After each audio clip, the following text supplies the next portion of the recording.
Alright, Algebra 2, welcome to 9.5. Today we're going to take this logarithm notion a little bit further. We're going to talk about special logarithms that are natural logarithms, and then we're also going to talk about base E and what this means, how we use it.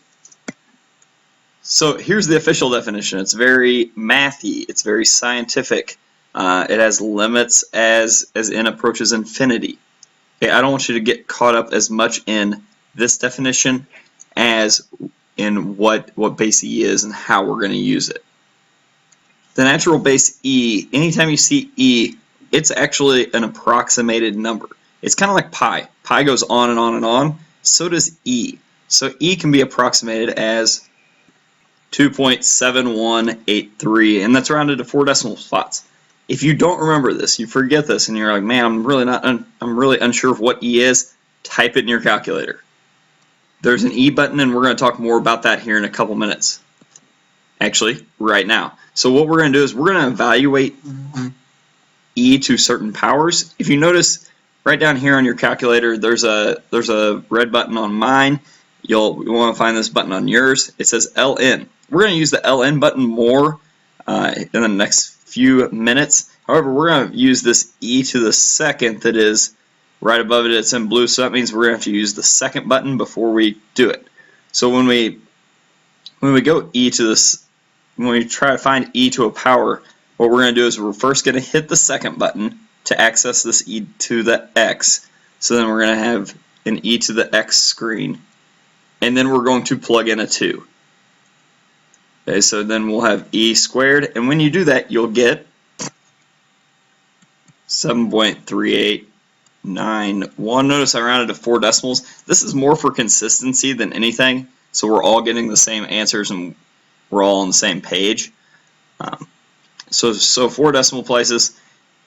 I'm also going to type this one in really quick. E to the negative 1.3. Make sure that you're using the negative button down at the bottom of your calculator to input this. And when I input this, I get 0.2725. I want you to try E to the 5th on your own. So go ahead and hit pause, do it, check it really quick. You should have gotten 148.4132, and again, that's rounded to 4 decimal spots. So this is just working on evaluating E to a certain power. If you're using an Inspire, you'll want to look this up. I'll also try to find more information for you. Now we're going to talk about natural logarithms. Natural logarithms are special logarithms that use the notation ln of something.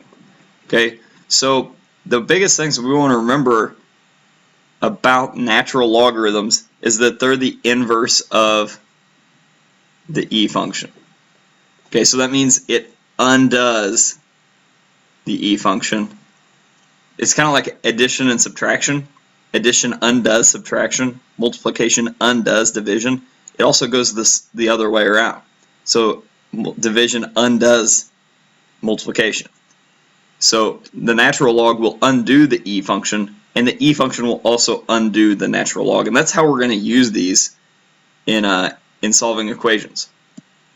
Let's first look at how we can approximate these natural logs. Just finding these values, and this should be natural log. So go ahead and make these additions. So natural log of 4, we're going to use this natural log button, this ln button, and we're going to find the natural log of 4. So we're just going to hit ln 4, enter, and you're going to find your value. And when you do, you get that value to approximately 1.3863. Okay, you can also do natural logs of decimals. So natural log of 0.05 is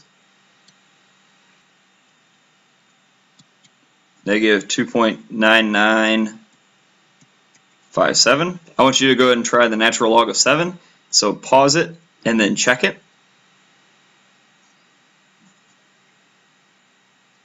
And the natural log of 7 is 1.9459. So that's just a little bit of practice of evaluating natural logarithms and E to the power. These basic properties, this is really, I think, the most important part of this lesson. How we're going to use this stuff. They're inverses of each other. Anytime you see E to the log power, this is really just the value 7. So these undo each other right here. They undo each other and we're left with 7. In the same way that those undid each other, if we have natural log of e, they undo each other, so they're right next to each other. It's like adding and subtracting. They undo each other, so then we're left with 4x plus 3. So the biggest idea here is that the e and the natural log are inverses of each other, and they cancel each other out. So we're going to use that in solving equations. So the basic solving, when we have e's and natural logs, we want to use the other one to try to undo this. Now certain things apply. We can do natural log of both sides just like we did log of both sides. We can also raise each side to the e power. So if we wanted to say, let's take everything, and this was our original equation up here, we could take e to that power. So that's going to be important too. So the first example, we see e to the x equals 5. We want something that undoes the e. So I'm going to natural log both sides. These two go away. I'm left with x because they undid each other. So x is equal to natural log of 5. And now we can approximate that by plugging that into our calculator. Okay, so that's a good example of if we're given an e, we want to use natural log and try to get rid of that e. And they undo each other, so we're just left with whatever that exponent was. And what we do to one side, we have to do to both. All right, the second example is where we have natural log, but the x is tied up in the natural log. What we can do on this problem is we can take e to both sides. So this is the one that I was talking about up here. Our original equation, we can take e to that and e to that. So therefore, these two become nullified. They cancel out. We're left with x approximately e to the power. And we've done this one before, so we can go ahead and just plug this into our calculator using that e function. And we get x is approximately equal to 1.9999. So looking back, we used an e because we wanted to undo the natural log in order to get the x by itself. I want you to try C on your own. I want you to use A as a reference because these two problems look a lot alike.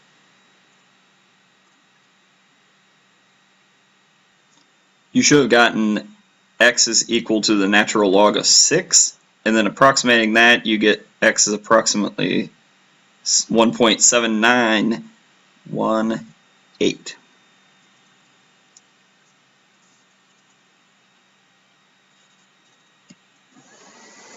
Alright, so now we're going to take this a step further. So this is what I call more complex solving. When we're trying to find this x, our ultimate goal is this equation. We're trying to find what x is. What we want to do is we want to make sure that we can get this e to the x by itself first. Because if we get the e to the x by itself,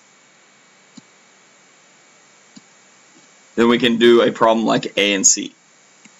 So what I want to do on both sides of this is I want to divide by 5, because now I have e to the negative x is equal to 9 over 5. Now I do natural log of both sides. These two go away. I'm left with negative x is equal to natural log of 9 over 5. And then I would say x is equal to the negative natural log of 9 over 5. And approximating this, I get negative 0.5878. Alright, in a similar manner over here, I'm going to divide both sides by 3. I'm going to get e to the x is equal to 2 over 3. And then I do natural log of both sides. And I get x is equal to the natural log of 2/3. And then x is approximately equal to negative 0.4055. Okay, so we always want to isolate that e to the x. Our second type of example is when we have natural log of an item that's like 5x.